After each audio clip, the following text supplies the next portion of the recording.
James Twin for the untouchable true school sports. Let's go, baby. Bow! Be careful what you wish for because it can become a reality. Yeah. The untouchable true school sports empire. And y'all know the rest, man. Now listen. Hate to tell you, I told you so, but Brandon Figueroa exposed by Stephen Fulton in the rematch. Yeah, where's everybody at now? Where's everybody at now? Everyone talking shit about Stephen Fulton like he wasn't one of the top fighters in the world. Everyone talking shit about Stephen Fulton like he didn't beat all these top champions and top fighters. You know, you people out there are way too harsh sometimes. And Stephen Fulton reminded everybody today that he is one of the best fighters at featherweight. He also reminded everyone that, you know, he is one of the top pound fighters in the world. I still view him as that. Like a knockout loss in a way didn't change my perception of Stephen Fulton. So this is my post-fight review for Fulton versus Figueroa 2 in the rematch. The result of the fight is a Stephen Fulton blowout, unanimous decision victory. He actually backed up all the words that he had in the build-up, because he said that this fight was going to be like Maidana versus Mayweather 2, where the more technically sound boxer beats the rugged come forward guy who made the first fight close. So as far as the fight, I really think it was terrible strategy from Figueroa. If you guys go back and you watch my breakdown video earlier in the week, I said that Brandon Figueroa does not throw punches, straight punches at an elite level. You know, he's a guy, out of all the fighters at the top level of featherweight, he relies the most on his size and his volume. And I said that if Fulton can handle the size and volume, that it was going to be a pretty easy fight to pick and he'll win, right? Everyone just thought that, you know, because of what happened to Castro, and they started doing boxing math. And I always tell you guys, just because Brandon Figueroa stopped Carlos Castro in 6 rounds and Castro had a close fight with Stephen Fulton, that does not mean Brandon Figueroa is going to win. There's circumstances, there's nuance, there's things you have to take into account with each and every scenario. So people were doing boxing math, and the math didn't add up. Stephen Fulton schooled Brandon Figueroa, because Brandon Figueroa never improved. He wasn't fighting often after the loss to Fulton. He never really improved and corrected his weaknesses. His weaknesses has always been his inability to throw straight punches at an elite level. He loops his shots. He smothers his work. He relies too much on his volume and his size. So Stephen Fulton, I thought, did a great job this fight of you know, keeping his range. He was running Brandon Figueroa early into a lot of counters, and then as the fight wore on, he got more comfortable. He stood right in the pocket and then started landing a lot of shots to the body. Started landing a lot of you know, just eye-catching shots, and shots that were getting Figueroa's respect, because he was pushing Figueroa back and making it a living hell for him. So, you know, that being said, I don't hate Brandon Figueroa. I respect him. He's a true fighter. You know, he's a true Mexican warrior, Mexican-American warrior, whatever you want to call him. He's a true warrior. He fights top competition. I'll never hate Brandon for who he is in the ring. It's just, I'm talking more about his skills. I've always thought that Brandon Figueroa, from a skills standpoint, is the most overrated fighter in the division, because he only relies on his size and his volume. He can punch to the body. He's a very good body puncher, but for the most part, it's his size and his volume that make him elite, not his skills or anything like that. So any fighter that can deal with the size and volume can beat him, right? And Stephen Fulton showed that in the first fight, and he showed it to an even greater degree in the rematch. And so let this be a learning lesson to everyone out there in the world, to stop writing fighters off after they have a tough performance. Stop writing fighters off after they, you know, lose to another great fighter.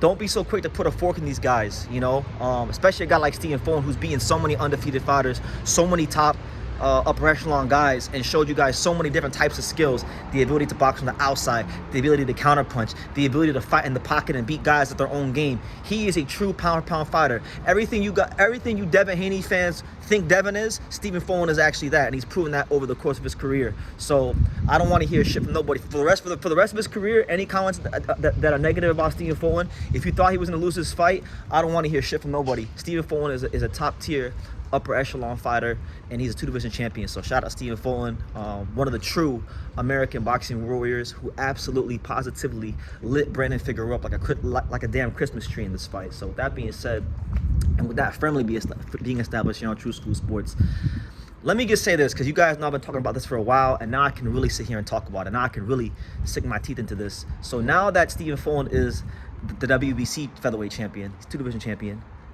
you know, there's a guy who has the IBF featherweight championship, the IBF featherweight title, that Stephen Fulton already beat about, what was it, 4 years ago now in 2020?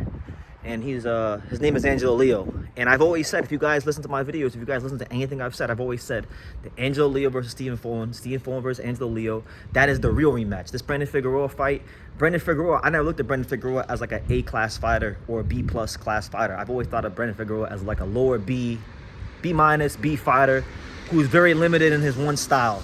But Angelo and Stephen Fulton, you're talking about guys that bring real skills to the table. I think their fight at featherweight is a much different fight because from the Angelo side of things, Angelo is not the same fighter that fought Fulton in the first fight. His body's more physically matured. His footwork has been cleaned up a lot. There's a lot more skills that he's bringing to the table in this fight. He's matured a lot and gotten a lot better. So I think personally, I think he beats Stephen Fulton in the rematch. But now, you look at Stephen Fulton with Bozianis. I think Bozianis got a real tune out of Fulton, and he brought the dog out of him. So I don't think Fulton's going to be exactly quite he's not going to be quite the same person that he's fought, that fought Angelo in the first fight either. I think they're both different in their own ways. They both got great trainers behind them. Bozianis, Miguel Leo, two top trainers in boxing, two guys that have shown, like Angelo took a tough loss to Fulton early in his career, you know, went through contract issues, went to pro box, took short money, you know, showed that he has mental fortitude, became champion again. Stephen Fulton, written off by everybody in the mother except old True School, damn near. And, you know, he's someone that showed tonight that he's still a top fighter, one of the top fighters in boxing. So this is the fight that I want. I would like Stephen Fulton and Angelo to fight in a unification rematch. I mean, it's a very rare scenario.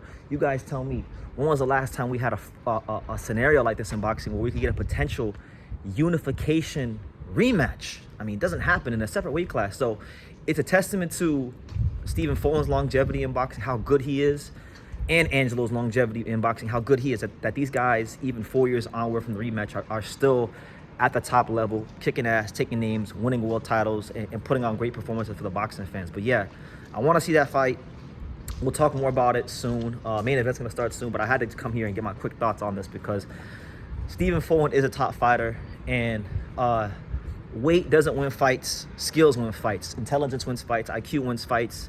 And Stephen Fulton was definitely had more skills, IQ, and intelligence than Brandon Figueroa. So yeah, maybe Brandon Figueroa, this should be a wake-up call to him. If it hasn't been already, that size and volume won't be that alone. You gotta work on your boxing skills and your straight punches, because that's what really cost him the fight. If he had, I was telling people, I was telling Hans Demonstove from Fight Hype, I was telling him on Twitter, I was like, yo, if Figueroa could throw straight punches at an elite level, then I'd probably pick him against Fulton. But he doesn't. He doesn't, and that's gonna be his detriment in this fight. And Stephen Fulton took every flaw and absolutely put him in a blender. And in my opinion, this is why I look at Stephen Fulton as a great fighter, because almost it seemed like everybody picked against him, back against the wall, and he turned in my opinion, what's in the running for a career best performance. So congratulations to Stephen Fulton, a true American warrior, a true warrior of Philadelphia, and a 2-division champion who earned everything he's got in boxing. And much respect to him, and God willing, the Angelo Fulton rematch, the Fulton Angelo rematch can happen sooner rather than later, because I think it'd be a treat for boxing. Two of the best fighters in the world, two of the best fighters in the division.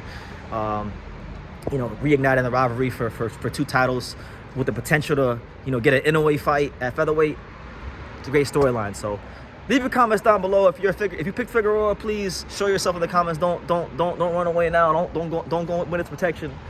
Do what I gotta do here on True School Sports. Show yourself in the comments, be a good sport. And like I say in every single one of these videos, you can love me or you can hate me, but I'm just a kid from Dingus. Until next time, take care. Thank you for watching another video on the untouchable True School Sports empire. For more great boxing content just like this, make sure you guys click right over here. Keep watching my boy BT put on the best interviews out here.